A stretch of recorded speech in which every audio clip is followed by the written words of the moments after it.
আজ তো সকাল থেকেই আকাশের মুখ ভার, অথচ গরমের কিন্তু কোনো কমতি নেই। তো সেই জন্যেই এই দুপুরবেলা কে কে এরকম লস্যি খেতে পছন্দ করো, তো যে যে খেতে চাও চলে আসো। আর এই লস্যি খেতে খেতেই তোমাদের আমি সকাল থেকে কী কী করলাম সেটা শেয়ার করি। এই যে সকালে উঠেই দেখি হাজব্যান্ডের ব্যাগ ঠ্যাগ প্যাক করা হয়ে গেছে, কারণ ভোটের ডিউটি দিতে যাবে। তো সকালে উঠেই তাড়াতাড়ি খাবার দাবার একদম বানিয়ে নিয়েছিলাম। আর আজকে ছিল নিরামিষ, মানে মঙ্গলবার যেহেতু, তো নিরামিষই বানিয়েছিলাম। ভাত, আলু করলা ভাজা, ভিন্ডি ভাজা, পটল ভাজা, তারপর একটু শশা কেটে নিয়েছিলাম আর আম ডাল বানিয়ে নিয়েছিলাম। যতক্ষণে আমি খাবার বানাচ্ছিলাম ততক্ষণে হাজব্যান্ড জামা কাপড় ধুয়ে সব মেলে দিয়েছিল। তারপর দুজনে তৃপ্তি সহকারে খাবার দাবার খেয়ে নিলাম। তো খাবারটা তো অনেক তাড়াতাড়ি খেয়েছিলাম, ওই জন্য হাজব্যান্ডকে একটু টিফিনের জন্য অল্প করে চিড়ের পোলাও বানিয়ে দিয়েছিলাম। আর দেখো বাসন কুসনগুলো রেখে আগে হাজব্যান্ডকে বাই করে দিলাম। ও বেরিয়ে গেল ওই 10:30 পৌনে 11টা নাগাদ চলে গেল ডিউটি দিতে। তবে ডিউটিটা বেশি দূরে পড়েনি, এই একটা স্বস্তি, মানে কাছে পিঠে পড়েছে। তারপর আমি নেমে পড়লাম যুদ্ধে, মানে বাসন কুসন ধুলাম, ঘর মুছলাম, ঘর দৌড় পরিষ্কার করে আর বাইরের জামা কাপড় তুলে একদম স্নানে ঢুকে গেলাম, কারণ বাইরে যে কোনো মুহূর্তে বৃষ্টি নামার একটা সম্ভাবনা ছিল।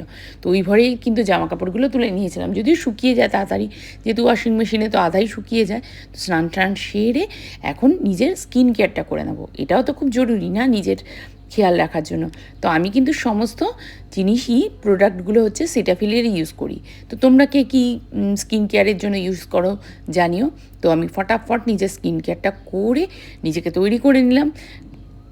আর দেখো আমাকে কেমন লাগছে, মানে প্রতিদিনই যেমন লাগে তেমনই লাগছে, তাও একটু আলাদা, মানে করার জন্য নিজেকে আর কি তৈরি রাখি। তো দেখো এই যে জামা কাপড়গুলো সব ছিল, এগুলো ভাজভুজ করে রেডি করে নিলাম। এইবার চলে যাব, চলো তোমাদের একটা জিনিস দেখাই। এই যে এখানে দেখতে পাবে একটা মানে কচ্ছপ আছে, যে এই কচ্ছপটা মানে হচ্ছে গিয়ে এর মধ্যে আমি জল দিয়ে রাখি। তো তোমরা কে কে এরকম জল দিয়ে রেখে দাও একটু জানিও তো। তারপর চলে গেলাম রান্নাঘরে গিয়ে বাসন কুসনগুলো গোছানোর পালা। তো বাসন কুসনগুলো সব মুছে মুছে তুলে গুছিয়ে নিলাম, পুরো সেট করে নিলাম, না হলে তো দেখতেও ভালো লাগে না। তো তারপর ভাবছি যে একটু নিজের জন্য কিছু বানাই। তার আগে এই যে দেখো চিয়া সিড ভেজানো জলটা একটু খেয়ে নিলাম, কারণ ভাত তো আগেই খেয়ে নিয়েছি। তো এখন আমি দইয়ের একটু ঘোল বানিয়ে খাই ভাবলাম। তো এইটাই আমি তোমাদেরকে প্রথমে বলছিলাম যে দইয়ের ঘোল কে খাবে চলে এসো, কারণ আমি জাস্ট দইয়ের ঘোল খেয়েই এই ভিডিওটা পোস্ট করছি। আর এই যে দইয়ের ঘোল বানাতে জানোই তো তোমরা, টক দই নিলাম, নুন নিলাম, আর একটু আমি যেহেতু চিনি খাই না ওই জন্য এই সুগার ফ্রি 2টো ট্যাবলেট নিয়ে নিলাম।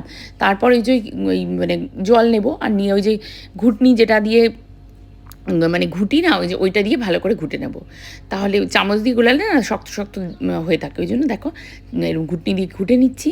আর এটা খেতে যা টেস্টি হয়েছিল কি আর